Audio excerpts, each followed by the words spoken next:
God said, let the waters under the heaven be gathered together one place. The dry land appeared. It was so. And God called the dry land what? Earth. Earth. Earth. Now go to verse 14. God said, let there be lights in the firmament of the heaven, divide the day from the night. Let them be for signs, seasons, for days and years. And let them be for lights in the firmament of the heaven to give light to the earth. And it was so, and God made two great lights. All right, what are these lights? The what? Sun and the moon. Did you just read in your Bible that the earth is older than the sun? Yes, you did. Yes, you did. You just read in your Bible that the earth was here before the sun. Right? You certainly did. Now, that's a big deal. Now, here's what you get into. There's two big words I'm going to throw out here to you. That's what I'm giving to you. And I want you to think about it. Geocentric and heliocentric. So what does that mean? It's just a big word. You pay for the education, let the folks learn it in school. Here's what it means. Geocentric means that the earth is the center of the universe. Heliocentric means that the sun is the center of the universe, known universe, our solar system, and everything revolves around the sun. With a geocentric view, the sun and everything revolves around the earth, and the earth is fixed where it is. Now, here's the thing. My little excursion into this has revealed that most of the people that believe in a geocentric view of the earth also believe that the earth is flat. I'm going to throw some things out there for you this morning. I love debate. If what you believe is real, and you really believe it, and you have a foundation for that belief, you should be able to defend it. I have no respect for somebody who says, well, I believe this and that, and you don't have anything to back it up. I'm not saying I believe in a flat earth. No. But there are some interesting points they make. Let me give you one. How many understand if the earth is a ball out here in space, then it has a curvature to it, right? It has a curvature. It's going to have a curvature. You're going to see a curvature. Now, what's going to be more apparent is the higher you get, the more you're going to be able to see the curvature, right? In other words, you have to get to a point in space where you're able to look down on the earth and see the curvature of the earth. And therefore, prove without a doubt that the earth is round. Chicago, Illinois. It sits right there. It butts right up against Lake Michigan. Right up against it, Lake Michigan. You can go 40 miles across the peninsular part of Michigan. I forget the name of the town over there, and it's in another state. And you can get out there on a boat 40-something miles away from Chicago and look across Lake Michigan, and you can see the skyline of Chicago, Illinois. A meteorologist was talking about what he called what is that thing? A mirage. A mirage. The phenomenon of a mirage. That makes sense, doesn't it? That makes sense for the curvature of the earth. How many follow me here now? See, he was trying to explain to people, how can we 40 miles away see Chicago? What we're seeing here is a mirage. And he was explaining to them how that the light was coming up and bouncing back down, and it was a mirage. You weren't really seeing Chicago by looking straight at it. You were seeing a reflection of Chicago through the clouds and the atmosphere and whatever else is up there. So these guys up there, they got in this boat. And you've always got somebody like this. They hooked up their cameras. They had to wait for a certain day to come clear enough, because 40 miles is a long way to see, folks. And they got in their boat, and they hooked up their cameras, and they focused in on Chicago, and you could barely see it. Barely, because of the haze and the distance. But they kept their cameras trained on Chicago, Illinois, and they began to cross Lake Michigan. And do you know something? Nothing ever changed except Chicago got clearer. Now, if you're following me in all of this, here's the point. If the earth is curved, they should not have been able to see Chicago 40 miles away. Is that right? I'm not saying I believe it, but it makes me think. How do they see Chicago? Airline pilots, when they go up, flight level, let's say 30, 35. In other words, 30,000 or 35,000 feet in the air. Let's say they're up there at 35,000 feet. As they rise in that aircraft, did you know what amazing thing happens? The horizon rises. Now, if the horizon was curved, would it rise or would it fall?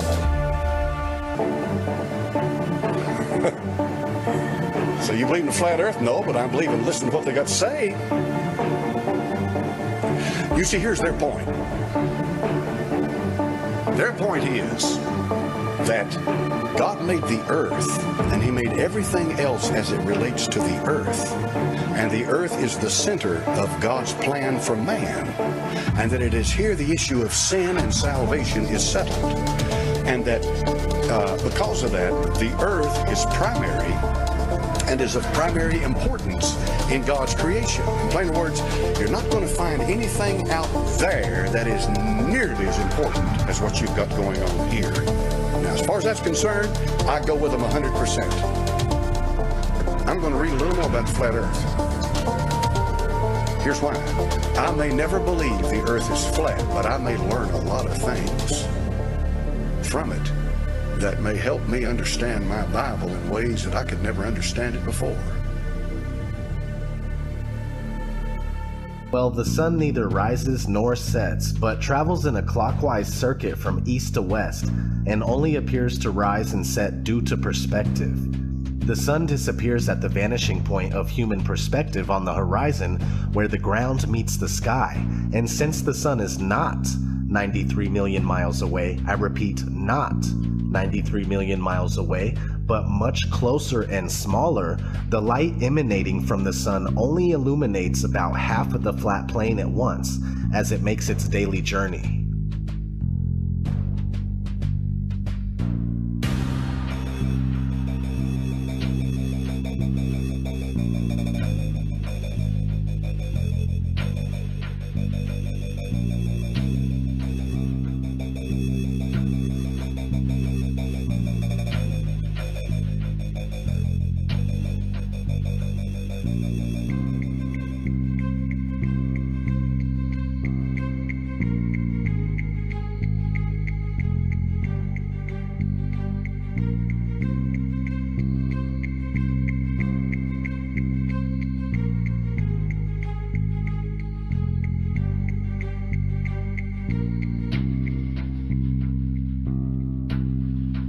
What's underneath the flat Earth?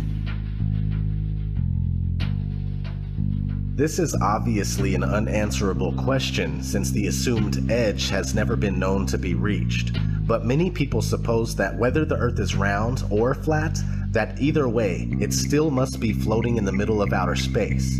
But the idea of outer space goes out the window with the round Earth theory. Many religious texts support an immovable Earth that has its foundations on which it is laid and its pillars by which it is supported. We simply don't know, but we do know that the Earth is obviously fixed in place as we can tell by our everyday experience of non-movement. What we see in the skies above are illuminated objects making circles around us just as it appears. Whatever this place may be, it's the center of all we survey. Some say that the Earth is the floor of the universe. In the ancient Hebrew conception of the universe, we are surrounded by the waters above and the waters below, known as the Great Deep. The deepest hole ever drilled into the Earth was a total of about 7.5 miles. The very core of the Earth is nothing more than wild speculation, if not another malicious lie. So what's under the Earth? That remains a mystery to us all. But another thing that you can research is what's inside the Earth. Multi-billion-dollar deep underground military bases known as DUMBs, D-U-M-Bs, right? In the currently most accepted model, Antarctica is not a continent, but a 360-degree landmass made up of ice that holds the oceans within. When we look at a Gleason's map from 1892 that states at the top, that it's scientifically and practically correct, as is.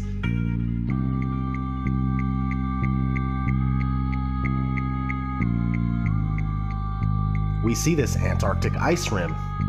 The Gleason's map is basically an azimuthal equidistant projection, which can be traced back to the year 1000. The AE map is also an official map of the United States Geological Survey, the USGS, and the official logo for the United Nations. The oldest known globe in the world is from 1492.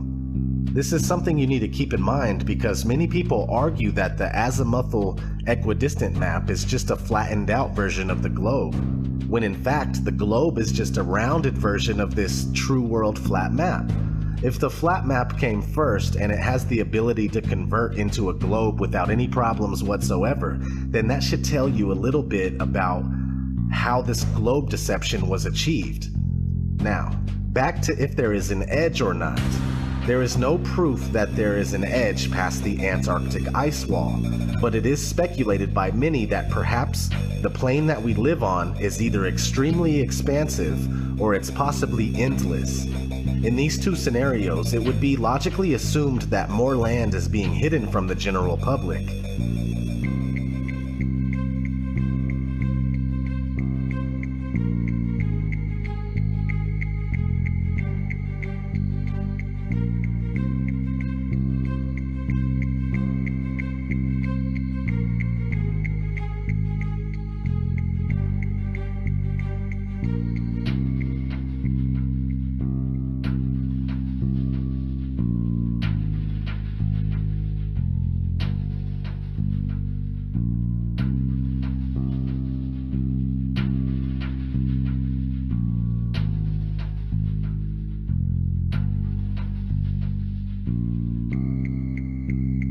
In a 1954 interview with Admiral Richard E. Byrd, an American naval officer who specialized in exploration, he had this to say.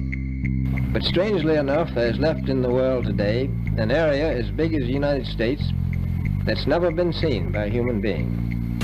And that's beyond the pole, on the other side of the South Pole, from Middle America.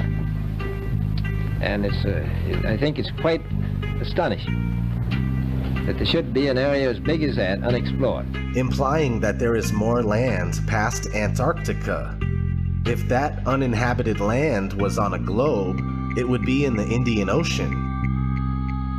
A recent discovery of an old Buddhist map in a newspaper from 1907 seems to support the idea of a vast plain with much more land.